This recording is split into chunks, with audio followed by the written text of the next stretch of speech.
My name is Eddie, and I would like to share with you the intricacies of one of my quirks, visiting and spending the night in abandoned or just mysteriously known places. I was born in New Orleans, a city known for its myths and mystical atmosphere. My grandfather was a lumberjack back in the 50s and had seen many inexplicable phenomena, which is what sparked my passion for all things frightening. From childhood, I listened to his stories about what happened in the forests and in the city during times when I was not yet around. As I grew older, I began reading various creepypastas, myths, and stories from around the world, with horror and thrillers being my favorite movie genres. Now, at the age of 27, I'm ready to tell you about one of the most terrifying experiences of my life. It was in the early 2010s. Life seemed easier. The grass was greener. And on one of those beautiful spring days, I set out for Louisville, located in the state of Kentucky. In this city, there was the abandoned Waverly Hills Sanatorium. Here's its story. In 1910, Kentucky was plagued by a terrible and incurable disease, White Plague. Rumors had it that doctors, taking advantage of the situation, conducted transplant experiments and organ sales shielded by the White Death. The hospital was also known for its room 502, where unpleasant things occurred. One nurse became infected, and witnessing the suffering patients, chose not to wait for her own terrible end, and another, for unknown reasons, did the same. Most likely their ghosts still linger there. Naturally, as a lover of nerve-tingling experiences, I couldn't ignore this place. I went alone, as my friends dismissed the idea, as it was too far away. Instead of laughter and heart-to-heart conversations, I was consumed with music from the 2000s. The car ride took just under 8 hours through the vast deserts of Kentucky, and all that time, I looked forward to the smell of the abandoned building, the dead silence, and the fear of the smallest rustle. Upon arrival, I saw the massive silhouette of the long-abandoned hospital in front of me. Its appearance evoked a sense of emptiness, but the inside was much worse. For behind the entrance doors lay long, dark corridors. Once these walls heard the whispers of doctors and the groans of patients. Now, only a deafening silence reigned, broken only by the echo of my own footsteps. Further down the dilapidated, decaying corridors, you could see the rooms, where hospital beds covered in dust barely stood. However, the most ominous was the atmosphere. It felt like the walls absorbed the suffering, hopes, and fears of those who spent their days here, and you could feel it. In the dead silence, I physically felt someone's presence, as if someone was about to touch me on the shoulder. I'd come here to experience thrills, to check if ghosts inhabited this place, and perhaps I already found confirmation of it. Yet I wanted more, and that nearly cost me my life. Wandering alone through the empty corridors of the hospital, I heard heavy footsteps. Already tense, accustomed to the absence of any sounds, I was stunned. In my head, a bunch of possibilities flashed about who was approaching me rapidly. I didn't know what to expect, but my inner feeling told me to run. I ran through the ruins over the damp and dirty floor, lighting my way with a feeble flashlight, with my only thought being not to fall, as the steps were getting closer. I was panting. I was running out of air. My legs started to fail. And suddenly, I realized that the person chasing me had disappeared without a trace. I stood in the same deafening silence, but it became even more frightening. I didn't know where he was and was afraid to take an extra step. Suddenly, a large, strong hand grabbed me by the shoulder and pulled me close. "Go quietly, and everything will be all right," I heard in a low, cold voice. In complete darkness, I nearly gave my life to an unknown person. Minutes felt like years. Mentally, I prepared for my death. After about 7 minutes, we emerged onto the street, and I felt a thin, but long knife against my throat. I didn't see the man's face, but he seemed enormous. "Now we will get into your car and go where I say," he said, with not a trace of mercy in his voice. My entire life passed before my eyes. I was a 17-year-old teenager who just wanted to explore the abandoned hospital, and now I might be on the brink of death. I felt that the man could easily dispose of me, so I obediently followed his instructions. We spent several hours on the road. All this time, the corner of his knife slightly pierced my throat. He spoke about his life, about his ex-wife and kids, and with every word he became more desperate. My neck began to ache, but as soon as I slightly lowered my head, I received shouts and insults against me. We were driving through the desert where there was no network and hardly any police cars would pass. I held the wheel, but mentally I considered possible outcomes. I didn't know what he wanted, but I knew that he clearly didn't want any witnesses after what he'd done. And here, after 3 hours of driving, we arrived in a small town. Its streets were empty and dull. No children played in the squares, and the adults simply cast condemning glances. What the hell awaits me? I asked myself in my mind. I'd seen such towns in horror movies and knew that something was amiss. We arrived at a small house almost on the outskirts of the city. It looked dilapidated, its walls and roof peeling, and the windows seemed like they hadn't been cleaned for an eternity. Upon getting out of the car, this man still held his knife against my throat and began to fiercely bang on the door of this house. The inhabitants didn't want to open for a long time, and each of his blows was even heavier. Suddenly, a woman appeared at the doorstep, in tears, screaming at the madman to stop. I couldn't understand what was happening.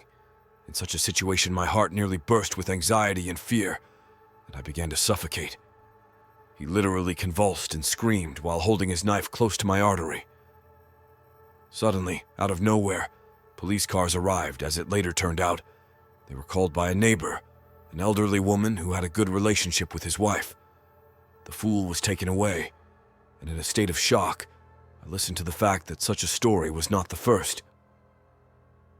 After his divorce, he went mad and constantly used teens for his selfish purposes. So, I set out to look for ghosts, but ran into a madman who nearly took my life. The story still makes me break out in a sweat, and I never engaged in such activities anymore. My friends Lenny, Ricky, and I used to roam around construction sites, fields, and abandoned places in search of adventure. We loved reading comics about characters from fantastical universes, UFOs, and various other fictional heroes.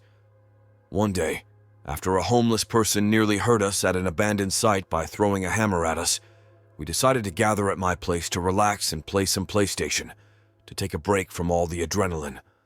However, Lenny, our main instigator, rushed in and said things that completely changed our plans for the evening. "Guys, I know what we're doing today. No objections accepted," he said joyfully, looking at us with his eager eyes. Both Ricky and I, creatures of habit, were against spontaneous actions, but what he said next intrigued us a little. "Today, on the way past the cornfields with my dad, I think you guys need to see it," Lenny added. Staying at home was not our favorite thing. We were like kids who only slept at home from childhood, and sometimes not even that. We loved being everywhere, but home. As evening fell, we agreed to take a short ride to the cornfields and catch the pink sunset against the backdrop of the hills. Opening the windows, we cruised to Tupac and Biggie, feeling complete satisfaction. Upon arrival, we were faced with tall rows of corn. They were like a maze that was impossible to navigate through. Ricky and I agreed not to enter the thickets, but when we turned around, we didn't see Lenny. Clearly, he had ventured into the depths of the dense corn cobs. Looking at each other with Ricky and taking a deep breath, we thought he would return soon, and we just needed to wait. At first, he was gone for 15 minutes, and we simply laughed about Lenny getting lost. However, after another half an hour, we started to worry. The sun had long set, and everything around us was covered in darkness. Deciding to search for our friend, we agreed to stick together to avoid getting separated and lost. It seemed like these fields were endless. And then, at one moment, accustomed to the fast pace and density of the fields, I stumbled onto bare ground, and Ricky fell onto me. As we stood up, in the pitch darkness, we barely made out a small hut with a light burning in its window. Looking at me, Ricky said, "This all seems too suspicious.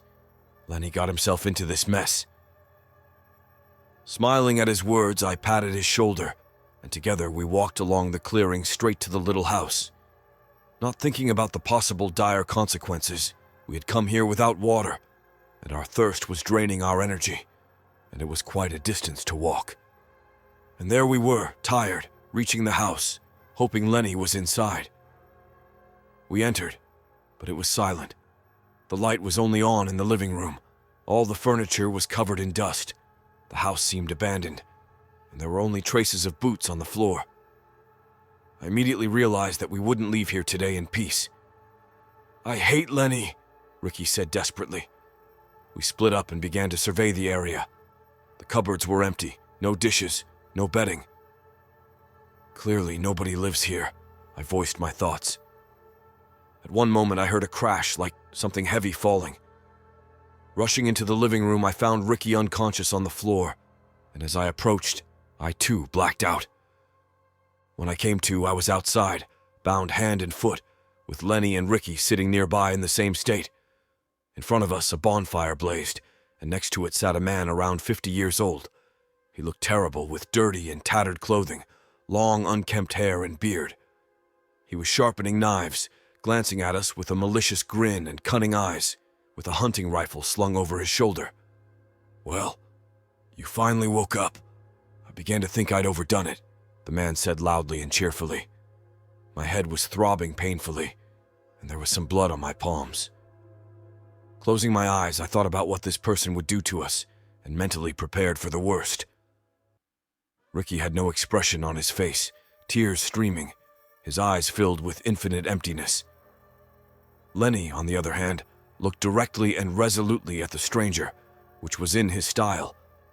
I'm sure he knew that everything would turn out all right, and was already planning his escape, whereas my mind was completely blank.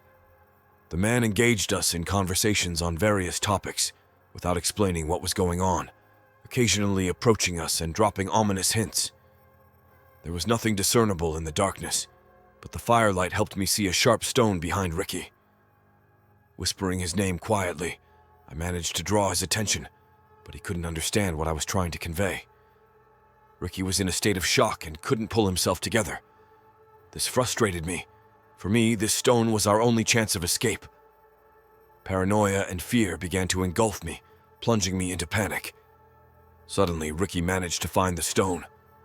Our hands were bound tightly, so cutting the rope with the stone took quite a long time and a lot of effort. Ricky was a clever guy, the smartest of us, and while cutting the rope, he tried not to show that he was practically free. The man noticed that the rope had slipped from his wrists and slowly approached Ricky. Sitting next to him, getting close to his face, he sneered, "Fool, did you think I wouldn't notice?" At that moment, Ricky swiftly struck him on the head with the stone, and he fell, hitting his head on the ground. We had a few seconds to free ourselves. My heart was pounding uncontrollably, and it felt like it was about to stop. Lenny was freed first and quickly grabbed the deranged man's weapon. The moments as Ricky freed me felt endless, and the man began to get to his feet. Suddenly, he lunged for Lenny and took back his gun. As soon as I freed myself from the ropes around my legs, I pushed the man from behind. He fell straight into the bonfire. "Run!" Lenny shouted, and we dashed off. I was in shock. I had just nearly killed a man. I had never heard such screams. It was a desperate sound I'd previously only heard in horror movies. But he got up and came after us. Ricky brought me back to my senses, and we ran as fast as we could together. Our legs felt weak, and there was no air in our lungs.